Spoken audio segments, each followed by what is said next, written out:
ನಮ್ಮ next contestant golden leg ಅಂತ ಹೇಳ್ಬೋದು, ಲಕ್ಕಿ ಗರ್ಲ್ ಅಂತ ಹೇಳ್ಬೋದು, no no no no no blank ಅಂತ ಹೇಳ್ಬೋದು. ಅರೆ ನೋ ನೋ ನೋ ಬ್ಲ್ಯಾಂಕ್ ಅಲ್ಲ, ಕರಾಟೆ ಕ್ವೀನ್.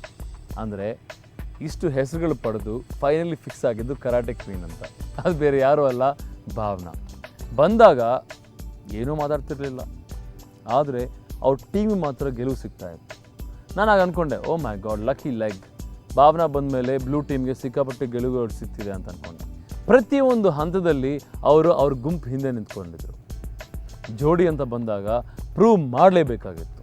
ಆ ಸಮಯದಲ್ಲಿ ಕರಾಟೆ ಟಾಸ್ಕಲ್ಲಿ ಚಿಂದಿ ಚಿತ್ರಾನ್ನ ಮಾಡಿಬಿಟ್ಟಿದ್ದಾರೆ. ಅವತ್ತಿಂದ ಕರಾಟೆ ಕ್ವೀನ್ ಭಾವನಾ ಅಂತ ಹೆಸರು ಪಡೆದಿದ್ದಾರೆ ಈ ನಮ್ಮ ಭಾವನಾ. ಭಾವನಾ ಸಾಫ್ಟಾಗಿದ್ರೂ ತುಂಬ ಸ್ಟ್ರಾಂಗ್, ವೆರಿ ಲಕ್ಕಿ. ಅದರ ಜೊತೆಗೆ ಅವ್ರ ಪರ್ಫಾರ್ಮೆನ್ಸ್ ಆಗಿತ್ತು, ವೆರಿ ವೆರಿ ಟಫ್ ಪರ್ಫಾರ್ಮೆನ್ಸ್. ನೋಡಬೇಕಾ? ಒಂದು ಚಿಕ್ಕ ಝಲಕ್ ನೋಡಿ.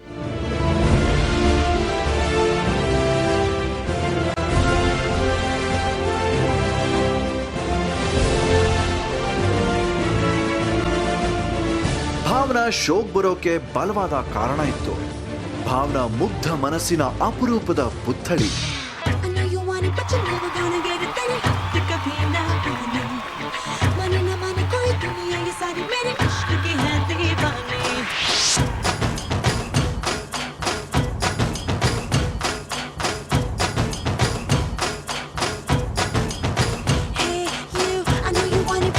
ಕೊಂಕು ಬಿಂಕವನ್ನರಿಯದ ಸೊಗಸುಗಾತಿ.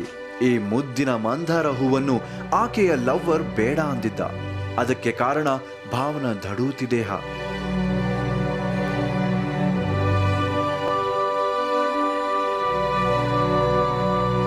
ಸಣ್ಣ ಆದ್ರೇನೆ ಮದುವೆ ಅಂತ ವುಡ್ ಬಿ ಆರ್ಡರ್ ಮಾಡಿದ್ದ.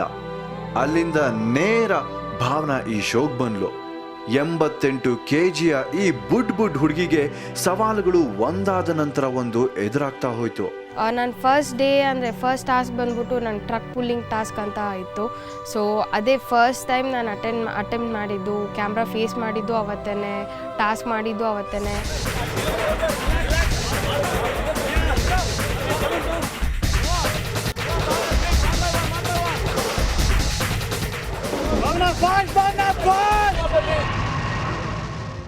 ಫಸ್ಟ್ ಟಾಸ್ಕ್ ಆಗಿರೋದ್ರಿಂದ ವಿನ್ ಖಂಡಿತ ಬೇಕೇ ಬೇಕಿತ್ತು. ಯಾಕಂದರೆ ನಾನು ಅವತ್ತೇ ಫಸ್ಟ್ ಪ್ರೂವ್ ಮಾಡ್ಕೋಬೇಕಾಗಿದ್ದರಿಂದ ತುಂಬ ಎಫರ್ಟ್ ಕೂಡ ಹಾಕಿದ್ದೆ. ಸೊ ಫೈನಲಿ ಅವತ್ತಿನ ಟಾಸ್ಕಲ್ಲಿ ನಾವು ವಿನ್ ಆಗಿ ತೋರಿಸಿದೆ.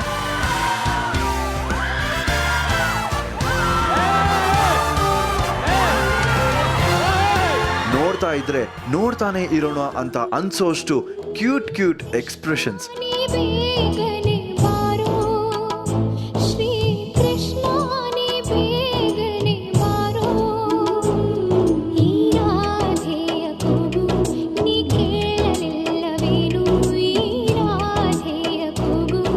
ಈ ಬುಡ್ ರುಕ್ಮಿಣಿಗಿಂತ ಖಂಡಿತ ಮುದ್ದಾದ ಹುಡುಗಿ ಸಿಗಲ್ಲ.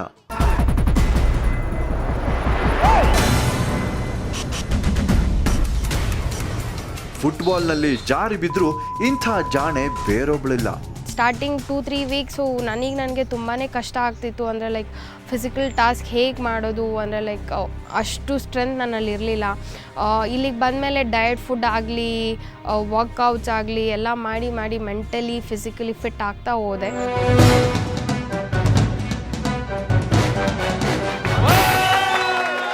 ದುಬೈ ದೀಪಕ್ಕೆ ಜೋಡಿ ಆಗಿದ್ದೇ ತಡ ಸ್ಲಿಮ್ ಬೆಲ್ಟ್ ಸೆಲ್ಲರ್ ಆಗಿ ಎಲ್ಲರ ಗಮನ ಸೆಳೆಯೋಕೆ ಶುರು ಮಾಡಿದ್ಲು.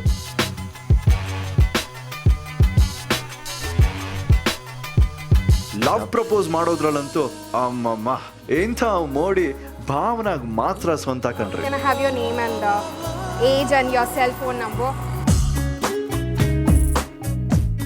ಆದ್ರೆ ಬುಡ್ ಭಾವನಾ ನಾನೇ ಬೇರೆ, ನನ್ನ ಸ್ಟೈಲೇ ಬೇರೆ ಅಂತ ಬೀಗೋಕ್ ಶುರುವಾಗ್ಲು.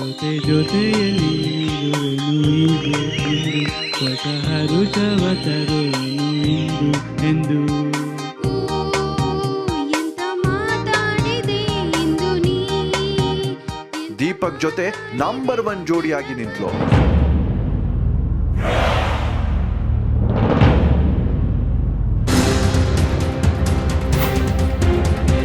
ಸೊ ಆವಾಗ ದೀಪಕ್ ನಂಗೆ ಫಸ್ಟ್ ಹೇಳಿದ್ದು ಒಂದೇ, ಯು ಕ್ಯಾನ್ ಡೂ ಇಟ್, ನಿನ್ನ ಕೈಲಿ ಖಂಡಿತ ಮಾಡೋಕ್ಕಾಗತ್ತೆ, ನೀನು ಎಲ್ಲ ಹುಡುಗಿರ್ಕಿನ್ನ ಸ್ಟ್ರಾಂಗ್ ಆಗಿದೆಯಾ, ಸೊ ನೀನು ಡೆಫಿನೆಟ್ಲಿ ಮಾಡ್ಬೋದು ಅಂತ ತುಂಬ ಮೋಟಿವೇಶನ್ ಮಾಡಿದ.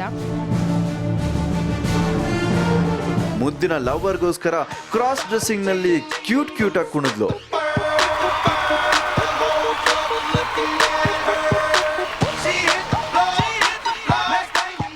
ಆಕೆ ಏನೇ ಮಾಡಿದ್ರು ತನ್ನ ಲವರ್ಗೋಸ್ಕರ ಅಂಕಿತವಾಗಿಸ್ತಾ ಹೋದ್ಲು. ಭಾವನಾ ಅಪರೂಪದ ಪ್ರೇಮ ಪುಷ್ಪ ಅಂತ ಪ್ರೂವ್ ಮಾಡ್ತಾ ಹೋದ್ಲು. ದೀಪಕ್ಗೆ ಸರಿಸಮಾನವಾಗಿ ಹಗ್ ಆಫ್ ವಾರ್ನಲ್ಲಿ ಉತ್ಸಾಹ ತೋರಿಸಿದ್ರು.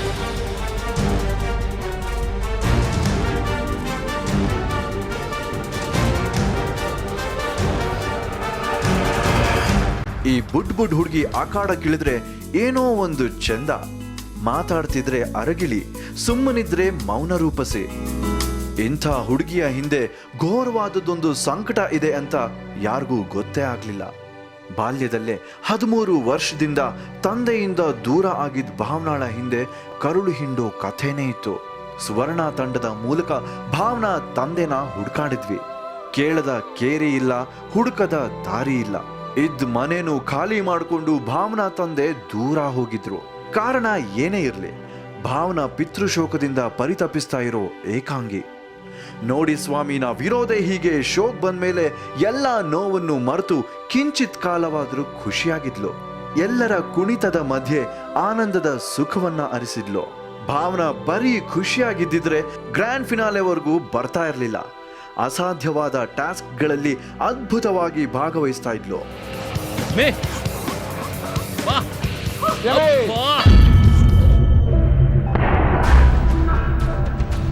ತನ್ನವರೇ ನೆನಪಿಗೆ ಬರ್ತಾ ಇದ್ದಾರೆ ಅಂತ ಎಳೆ ಮಗು ತರ ಆಗ್ತಿದ್ಲು.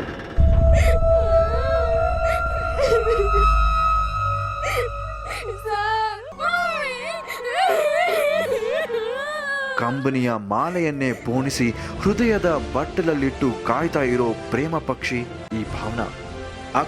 ಅಕುಲ್ ಅಂತ ಬಾಯಿ ತುಂಬ ಮುದ್ದಾಗಿ ಮಾತಾಡೋ ಈ ಕಲ್ಲು ಸಕ್ಕರೆ ಅಂತ ಹುಡುಗಿ ದಪ್ಪ ಇದ್ರು, ಹೃದಯದಲ್ಲಿ ವೇದನೆ ತುಂಬಿದ್ರು, ಗ್ರ್ಯಾಂಡ್ ಫಿನಾಲೆವರೆಗೂ ಮುನ್ನುಗ್ಗಿ ಬಂದಿದ್ದಾಳೆ.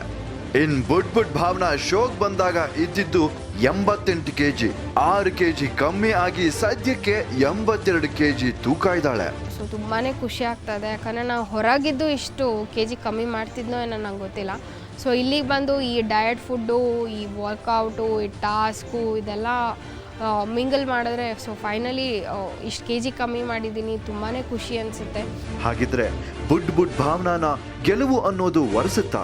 ಈ ಶೋನ ಕೊನೆಯಲ್ಲಿ ತನ್ನ ಲವರ್ನ ಬಾಹುಬಂಧನದಲ್ಲಿ ಬಂಧಿ ಆಗ್ತಾಳ?